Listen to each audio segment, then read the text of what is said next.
Hello friend, इस video में मैं आपको एक बहुत ही ज्वलंत मुद्दा के बारे में बताऊंगा। इससे बहुत सारे लोग सवाल पूछ रहे हैं, जिसका रिजल्ट हुआ है या तो जिसका रिजल्ट नहीं हुआ है, या तो जो नहीं जान पाए थे इस एग्जाम के बारे में। बीपीएससी ऑडिटर पंचायत सेवा का जो था, जिसका रिजल्ट हाल ही के दिनों में आया है, तो उससे बहुत सारे लोग पूछ रहे हैं कि कौन कौन से लोग इसमें इलिजिबल हैं।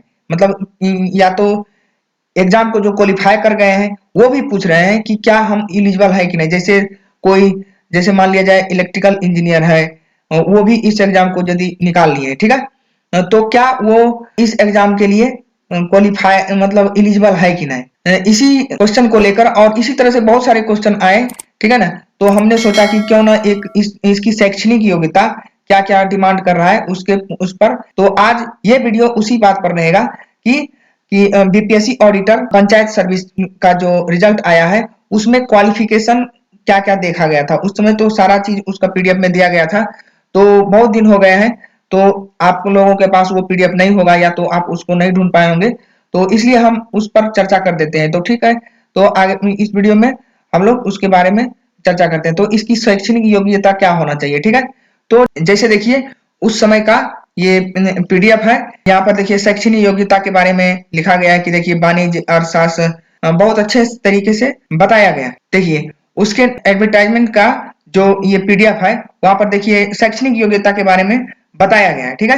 देखिए यहाँ पर लिखा गया है कि होना कौन कौन सा सब्जेक्ट से वो ग्रेजुएशन किया होना चाहिए। देखिए यहाँ पर लिखा है कि वाणिज्य अर्थशास्त्र, यही बात हम यहाँ पर लिखे हैं। देखिए यहाँ पर हम आपको दिखा देते हैं। यहाँ पर देखिए कि इसका शैक्षणिक योग्यता क्या क्या होना चाहिए।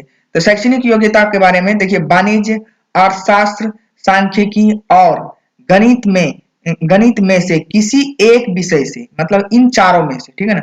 वाणिज्य अर्थशास्त्र सांख्यिकी और या तो गणित में से किसी एक विषय में मान्यता प्राप्त विश्वविद्यालय से स्नातक, ठीक है ना।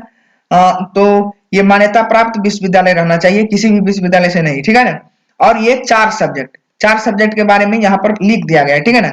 ऑनर्स डिग्री धारक सहित पास कोर्स। अब देखिए एवं इसके अतिरिक्त एमबीए, एमबीए वित्त से, ठीक है ना। एमबीए किससे करना है, तो वित्त से किया हुआ रहना चाहिए, या तो सीए या तो आईसीडब्ल्यूए, इसके बारे में चर्चा करेंगे।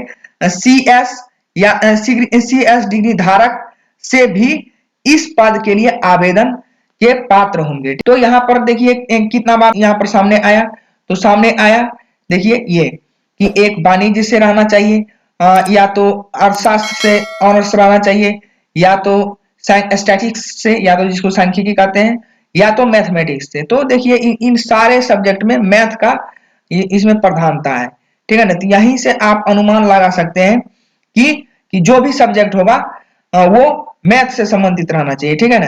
जैसे कॉमर्स हो गया, फिर इकोनॉमिक्स हो गया, फिर देखिए स्टैटिक्स हो गया, या तो मैथमेटिक्स हो गया, ठीक है ना। इनमें से किसी भी विषय से मान्यता प्राप्त विश्वविद्यालय से ग्रेजुएशन होना चाहिए, ठीक। अब देखिए यहाँ से दो बात और एक्स्ट्रा दिया गया है कि ऑनर्स डिग्री धारक सहित पास कोर्स से भी रहना चाहिए।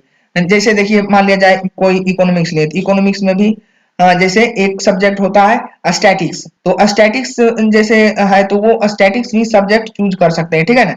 इस तरह से मतलब यहाँ पर दो बातें और एक्स्ट्रा निकलता है कि एमबीए जो वित्त से किया है, ठीक, और सीए या तो आईसीडब्ल्यूए।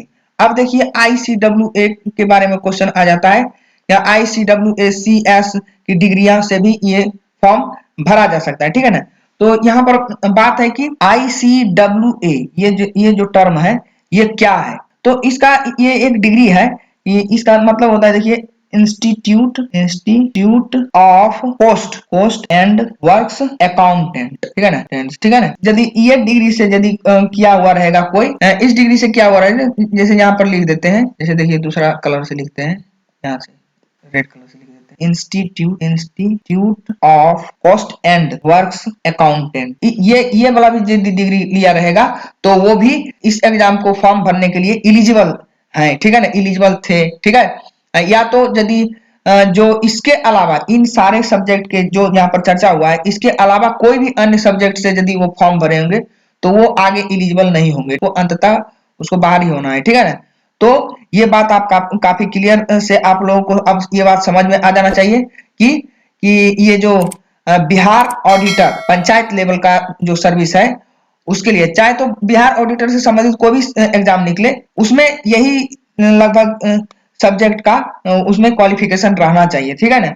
तो और इसके अलावा जो भी सब्जेक्ट है, चाहे साइंस से संबंधित रहे चाहे कोई भी रहे, उससे संबंधित ये एलिजिबल नहीं होंगे, वो सारे स्टूडेंट इसको फॉर्म फिलअप करने के लिए एलिजिबल नहीं होंगे। इस बात को आप एकदम कंफर्म याद रखिए, ठीक है ना। आप इसमें कंफ्यूजन नहीं होना चाहिए। यहाँ तक देखें और सुने, इसके लिए बहुत बहुत धन्यवाद। Thank you.